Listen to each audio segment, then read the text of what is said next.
திருப்பூர் அனுப்பரபாளையம் பகுதியில் 1200க்கும் மேற்பட்ட பள்ளி மாணவ மாணவிகள் தற்போது கல்வி பயின்று வரும் சூழ்நிலையில் 20க்கும் மேற்பட்ட ஆசிரியர்கள் பற்றாக்குறையாக இருப்பதாக கூறி இப்பகுதியை சேர்ந்த பொதுமக்கள் மற்றும் மார்க்சிஸ்ட் கம்யூனிஸ்ட் கட்சியினர் தற்போது பள்ளி முன்பு ஆர்ப்பாட்டத்தில் ஈடுபட்டுள்ளனர். இது குறித்து அப்பகுதியை சேர்ந்த பொதுமக்களிடம் நாம் கேட்போம்.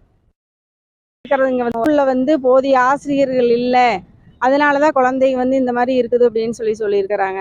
திருப்பூர் மாவட்டம் +2ல் ஃபஸ்ட்டு அப்படிங்கிற மாதிரி ஒரு இது கொண்டு வந்தாங்க. ஆனால் இங்கே அனுப்பரபாளையம் ஸ்கூலில் எடுத்துக்கிட்டிங்கன்னா இங்கே 100க்கு 50% கூட தேர்ச்சி பெறவில்லை. இன்னும் 25 ஆசிரியர்கள் இங்கே தேவைப்படுது, எங்களுக்கு ஆசிரியர்கள் இல்லை அப்படின்னு சொன்னாங்க. அது ரொம்ப எங்களுக்கெல்லாம் ரொம்ப வருத்தமாக இருக்குது. அதே மாதிரி பாத்ரூம் வசதியும் ரொம்ப கம்மியாக இருக்குது.